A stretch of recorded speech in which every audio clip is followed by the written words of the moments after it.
pemirsa, Anda kembali menyaksikan Kominfo Newsroom.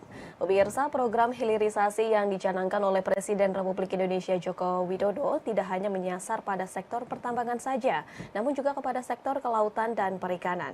Indonesia ini tentu menjadi peluang besar untuk menjadi eksportir hasil kelautan dan perikanan, seperti rumput laut dan juga olahan ikan. Sejalan dengan hal tersebut, Indonesia ini telah mempersiapkan peta jalan hilirisasi untuk bahan mentah hingga tahun 2040. Dengan hilirisasi ini tidak hanya menambah nilai, namun juga akan mendorong akan peningkatan pendapatan per kapita penduduk. Lantas seperti apa peta jalan yang dimaksud? Kita akan berbincang hari ini bersama dengan Dirjen Penguatan Daya Saing Produk Kelautan dan Perikanan, Kementerian Kelautan dan Perikanan dengan Bapak Budi Sulistyo. Assalamualaikum, selamat malam Pak Budi. Waalaikumsalam, selamat malam Mbak Bilkis. Baik, Pak Budi, jika kita berbicara mengenai program hilirisasi untuk sektor kelautan dan perikanan, kiranya apa saja nih Pak komoditas perikanan yang bisa dihilirisasi dan tidak bisa dihilirisasi? Mengingat memang ada beberapa produk perikanan yang bernilai jual mahal begitu Pak, dalam keadaan segar maupun dalam keadaan mentah. Pak Budi silakan. Terima kasih Mbak. Jadi sebenarnya hampir semua produk perikanan itu bisa dilakukan hilirisasi ya, seperti tuna, kemudian apa eh, rumput laut dan berbagai macam jenis ikannya di sini ya. Nah, terkait dengan hal tersebut seperti yang kita kenal ikan tuna.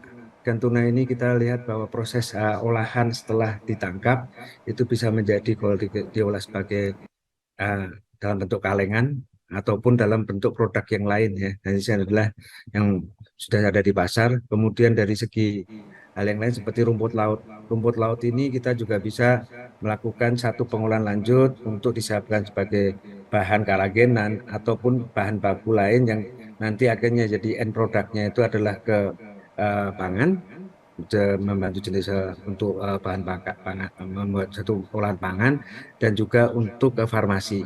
Nah, terkait dengan apa yang jadi pertanyaan Mbak Wilkis tadi, apa yang tidak bisa dihilirisasi. Nah, ini sebenarnya itu adalah bagian dari pertimbangan karena dalam kondisi fresh, kondisi yang hidup kemudian dalam perdagangnya dalam bentuk hidup itu akan nilainya lebih tinggi ya.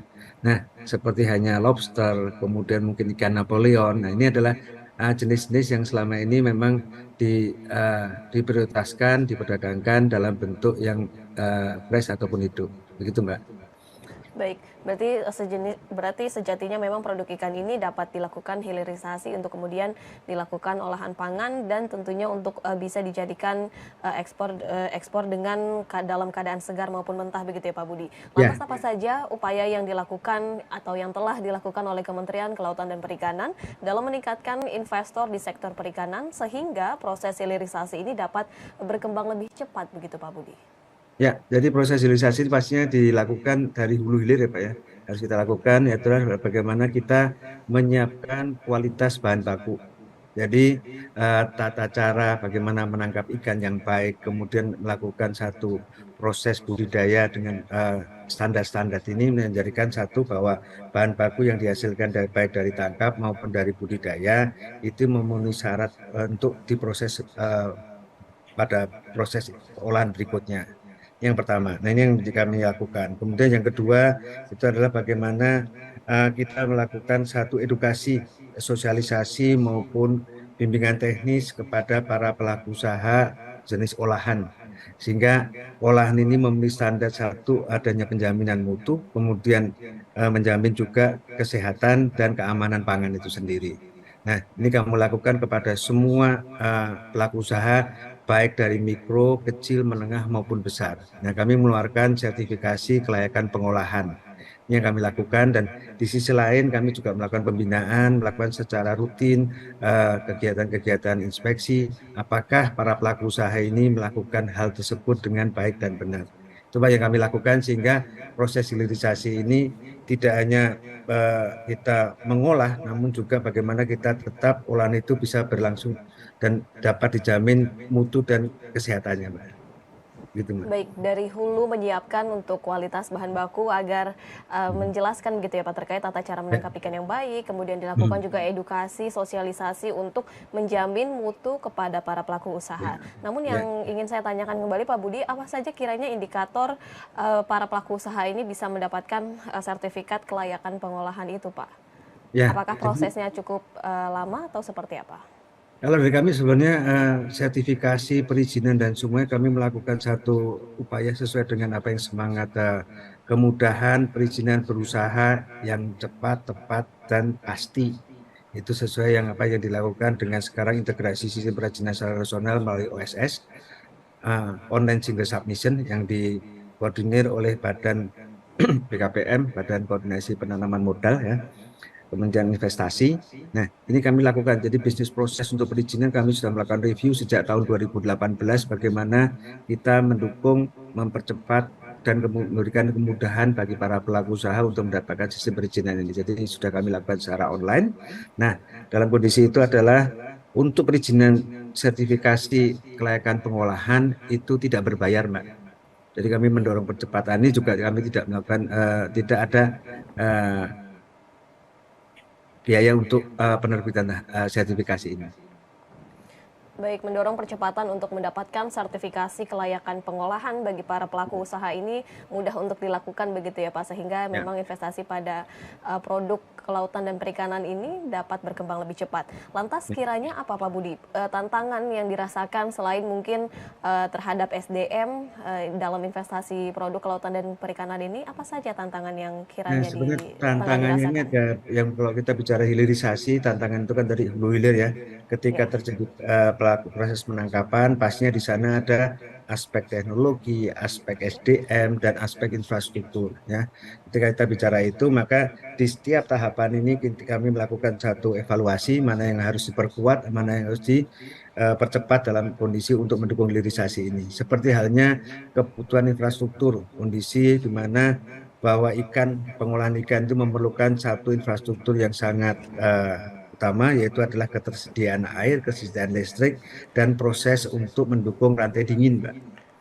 Jadi suhu telah ditangkap, kemudian penyimpanan hingga nanti dalam proses, kemudian dalam pengiriman seperti ini adalah bagian dari tugas kami untuk membuat ke sana. Jadi ini adalah sistem logistik dalam mendukung rantai dingin yang sebenarnya ini adalah satu kesatuan yang harus kita pikirkan dan kita perkuat dari kondisi-kondisi karena rentang wilayah Indonesia yang sangat luas dan kondisi ini adalah menjadi satu tantangan tersendiri ya untuk membangun satu jaringan rantai dingin ya dan selalu terkontrol dengan kualitasnya sehingga ini menjadi satu kebutuhan kita dan harus kita bangun bersama. Pastinya KKP tidak bisa sendiri karena kita harus juga membuka kerjasama antar kementerian dan lembaga. Hal yang lain itu adalah untuk kaitannya dengan eh, bagaimana penyediaan bahan baku, khususnya bahan baku yang belum bisa diproduksi di sini sebagai bahan penolong atau bahan baku dalam proses pengolahan. Nah, dari beberapa ini kami melakukan satu identifikasi, klasifikasi, mana yang sudah harus mulai bisa diproduksi dalam negeri, sehingga kami melakukan substitusi bahan baku tersebut, sehingga ketergantungan bahan untuk mendukung pengolahan ini dari waktu ke waktu bisa kita kurangi dari ketergantungan import. Ini yang menjadi pemikiran kami, Mbak. Baik, tantangan yang dirasakan ialah salah satunya dengan menjaga sistem logistik dalam rantai dingin tersebut dan juga penyediaan bahan baku yang telah diidentifikasi, kemudian klasifikasi untuk dapat mengurangi adanya proses impor begitu. Ya. Lantas bagaimana Berikutnya adalah kiranya? SDM, Mbak, mungkin yang perlu saya sampaikan, Oh, Mbak. baik, baik, baik. Ya, SDM ini kan juga menjadi satu aktor utama Tantangan. Ya. keberhasilan hilirisasi. Ini adalah bagaimana satu, ketika kita menerapkan sebuah standar, maka siapa yang akan bisa melakukannya. Nah, kami melakukan secara integratif antar unit eselon 1 di Kementerian Kelautan dan Perikanan untuk mendukung bagaimana meningkatkan kapasitas dari SDM para pelaku usaha dan juga SDM dari petugas kami. Sehingga ini adalah sesuatu yang kami lakukan. Nah, ini adalah nanti para pelaku usaha ini atau para pengolah itu juga akan mendapatkan satu bimbingan teknis, kemudian berkapan sertifikasi dan semuanya. Sehingga produk yang tadi secara prosedur itu dilakukan secara standar, kemudian SDM-nya juga memahami bagaimana melakukan hal tersebut. Ini adalah satu yang saling menguatkan satu sama lain. Ini sebagai tambahan terkait dengan SDM. Baik, memang ini keberlangsungan antara SDM kemudian juga produksi distribusi ini tentunya juga harus berkesinambungan begitu ya Pak, Betul, berjalan dengan betul, baik ya, untuk ya. dapat menghasilkan produk kelautan dan perikanan. Secara hilirisasi juga Pak Budi, bagaimana hilirisasi perikanan ini mampu untuk dapat menyerap hasil tangkapan dari para nelayan kecil begitu Pak? Ya, pastinya hilirisasi ini adalah satu gerakan yang sangat positif bagi kami dan kami mendukung ini sangat dari 100% di situnya ya dengan sekuat tenaga karena adalah salah satu bagian dari solusi ya, bahwa hasil tangkap ini kan berbagai macam pelaku usaha yang bertangkap ada yang kecil, ada yang menengah, ada yang besar. Nah, ketika itu adalah produk itu ditangkap kemudian didaratkan ya maka ini adalah satu tantangan bisa sebagiannya telah disimpan di gudang beku ya dan selanjutnya yang lain adalah bisa diolah. Jadi ini adalah bagian gerakan dari bagaimana kita mengedukasi para istri nelayan untuk dapat melakukan olahan hasil tangkap. Ya. Yang secara tradisional kita kenal itu adalah seperti pengolahan pengasinan ikan, ya kan? Ada juga olahan-olahan lain yang sebenarnya ini adalah menjadi bagian memanfaatkan secara atau mengoptimasi hasil tangkapan dari para nelayan-nelayan kecil ini. Sehingga ini adalah satu tadi adalah memanfaatkan hasil tangkapan, dua adalah merupakan bagian dari suatu kegiatan ekonomi di keluarga nelayan melalui istri-istri nelayan ini, sehingga hilirisasi tadi satu menjawab uh, mengoptimasi hasil tangkap, kemudian memberikan satu ekosistem ekonomi, dan karena kegiatannya sifatnya di tingkat keluarga masing-masing nelayan ini, juga kami berharap ini adalah bagian salah satu solusi untuk pengurangan kemiskinan ekstrim. Baik, kiranya olahan apa yang paling direkomendasikan mungkin oleh KKP dan juga yang memiliki harga jual tinggi begitu Pak Budi? Nah, itu adalah salah satu yang sangat beragam ya, Mbak ya. Dari olahan ikan ini kan juga kami juga sangat memahami bagaimana suatu kearifan lokal yang sudah berkembang di suatu wilayah kampung nelayan dan semuanya. Nah, dengan kondisi ini kami berusaha bahwa dari kearifan lokal tadi kami menyentuh bagaimana terkait dengan keamanan pangan, terkait dengan penjaminan mutu untuk standar hasil olahannya. Ini kami harapkan dengan kondisi itu maka dengan mereka memiliki sertifikasi kelayakan pengolahan dan sertifikasi lain bisa memasukkan hasil olahan ini untuk diperdagangkan lebih luas melalui pasar maupun pasar jaringan pasar retail dan semuanya. Ini adalah hal-hal yang lain. Kalau rekomendasi, semua kami rekomendasikan karena itu mereka satu spesifik yang menjadi kearifan lokal mereka dan sekarang itu sudah menjadi satu komoditas olahan yang sudah mulai diterima di pasar, jadi semakin luas dan dengan kondisi ini kami juga berupaya semakin banyak produksi hasil olahan perikanan diterima masyarakat, dikonsumsi masyarakat, maka menjadi satu langkah untuk menjawab pengurangan angka stunting karena kita mengetahui bahwa produk perikanan dan olahan ikan ini mengandung protein dan omega 3 yang diharapkan menjadi satu kontribusi terkait dengan pengurangan angka stunting di Indonesia. Baik, memang untuk mengingat stunting ini penting untuk protein hewani begitu ya Pak diberikan Ya, kepada salah anak-anak satunya betul. balita Ya, begitu mengingat ya. juga olahan ini semoga dapat memperluas pasar untuk pengolahan yang direkomendasikan tadi. Terakhir Ya. Pak Budi, Kementerian Kelautan dan Perikanan apakah juga turut membuka sistem kemitraan dengan nelayan secara langsung begitu Pak? Ya, jadi tugas kami salah satunya di Direktorat Jenderal Penguatan Daya Saing itu melakukan satu identifikasi pembinaan terkait dengan usaha-usaha kecil, usaha menengah dan besar ya, Pak. Nah, di sini adalah kami juga memfasilitasi terjadinya suatu kemitraan antara yang besar dengan kecil atau besar dengan menengah, menengah dan kecil dan semuanya.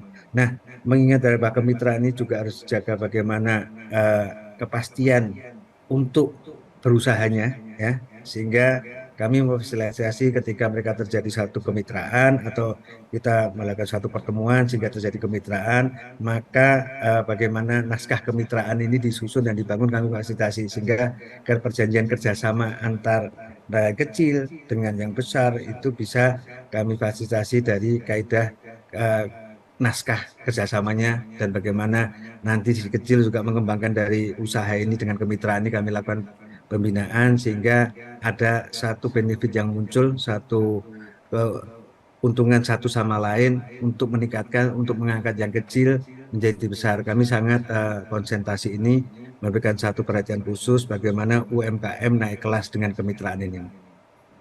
Baik, bagaimana nantinya nelayan, baik nelayan besar maupun nelayan kecil ini saling bekerja sama untuk dapat Iya, meningkatkan betul. narasi olahan produk kelautan dan perikanan, dan juga memang jika pengolahan ini makanan kelautan dan perikanan ini sudah sampai begitu Pak di tangan masyarakat, silakan Pak Budi ajakan kepada masyarakat untuk makan ikan begitu Pak, makan olahan ikan seperti apa Pak Budi, silakan. Nah, kami juga selain itu juga untuk memperkenalkan produk-produk hasil olahan ikan, kami lakukan beberapa kegiatan-kegiatan promosi ya, pameran ataupun juga dengan satu gerakan Gemar Ikan, Mbak. Jadi Gemarikan ini adalah satu gerakan bagaimana mengedukasi masyarakat, memberikan satu pemahaman nilai-nilai tambah protein maupun nilai-nilai tambah dari gizi nutrisi yang dihasilkan oleh ikan yang terkandung di ikan kepada masyarakat. Ini merupakan satu bagian dari kegiatan kami yang secara rutin kami lakukan dan kami dari baik antar pemerintah pusat dan daerah maupun ke sekolah-sekolah, sehingga ini adalah menjadi bagian bagaimana masyarakat mengenal mengkonsumsi ikan itu ternyata enak dan sehat.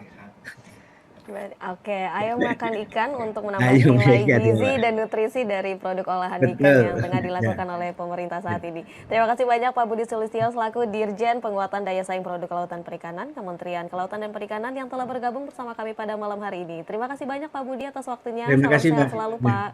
Salam sehat selalu. Selamat malam. Selamat malam. Dan pemirsa, kami akan kembali dengan informasi lainnya. Tetaplah bersama kami dalam Kominfo Newsroom.